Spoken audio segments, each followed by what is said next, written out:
Logan Gilbert was amazing, plus we had a huge game from Didi Gregorius. Let's talk about it next on Fantasy Baseball Today in 5.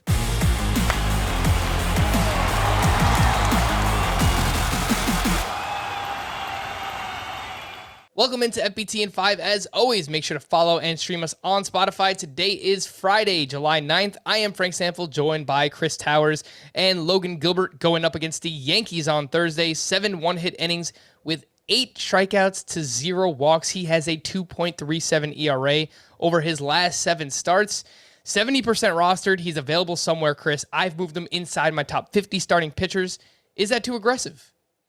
No, I don't think so. I moved him inside of my top 50 as well. He's number 50 for me. And, I think the reason why he's, relatively under rostered is there was hype around him when he got called up. He struggled with his control early on. He wasn't great.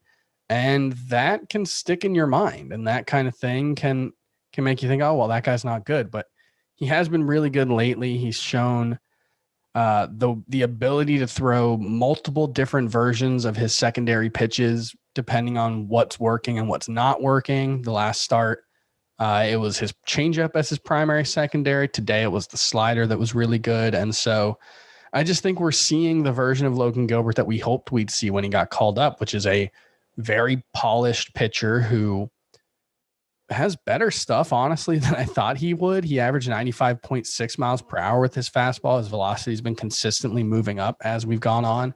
And he is giant. He's 6'6". So that's a tough fastball to catch up with when it's at 96. So, I think he's someone who does deserve to be rostered in pretty much every league. Logan Gilbert, get him on your team. If you've already got him, you should feel great. Didi Gregorius had a great game on Thursday. He went 3 for 4 with a home run and a stolen base. And he is only 59% rostered. He was a top 10 shortstop in both roto and head-to-head points last year. Chris, 59%, what number should that be for Didi Gregorius? 80 to 85%. I think the problem with Didi Gregorius is he's a little boring.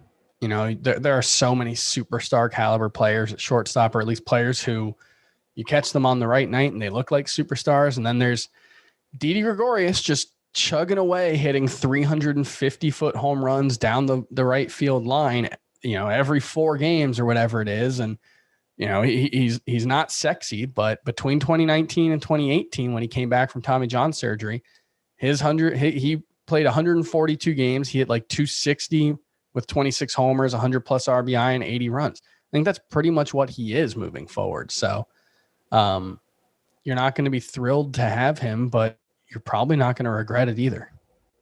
If you were expecting a pitcher's duel between Max Scherzer and Yu Darvish on Thursday, the joke was on you. Yu Darvish, he finished with 6 earned runs over 3 innings pitched for Yu Darvish.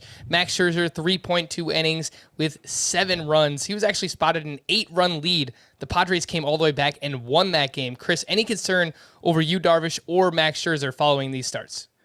I guess you're a little more concerned about Darvish just because the underlying numbers aren't quite as good as what he's done with his ERA, especially, but also what Scherzer has done.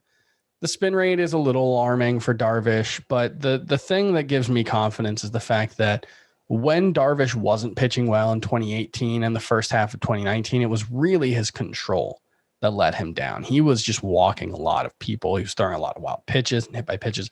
That hasn't been the case this season. And so I think he will continue to be very good. I view him in that second tier of pitchers with Garrett Cole, with Max Scherzer. But, maybe Max Scherzer's at the top of that list because I'm not concerned about him at all. Yeah, I think that makes sense. Scherzer should be the SP2 at this point. Darvish, giving up a lot of fly balls, man. Let's rein that in a little bit. Let's go back to the pitcher you were the past couple of seasons. We had some news on Thursday as well. We'll quickly wrap up with this. Eloy Jimenez, who was being drafted as a top 12, top 15 outfielder before he got hurt, will begin a rehab assignment at high A on Friday. 72% rostered. Best case scenario is he's back by late July.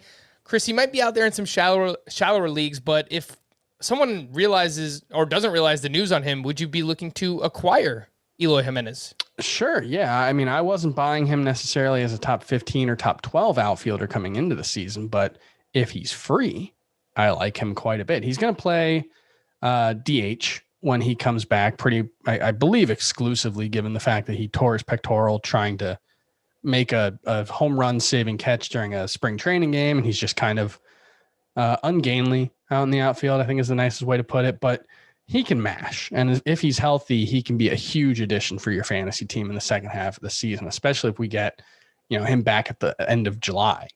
That can be a huge boost down the stretch. So wherever he's available, I would be trying to add him. And if he's, doesn't cost much in trade, try to go get him. For more extensive fantasy baseball coverage, listen to the Fantasy Baseball Today podcast on Spotify, Apple Podcasts, Stitcher, your smart speakers, or anywhere else podcasts are found. And thanks for listening to Fantasy Baseball Today in 5. If you enjoyed the pod, please leave a 5-star review on Apple. We'll be back again on Monday morning. Bye-bye.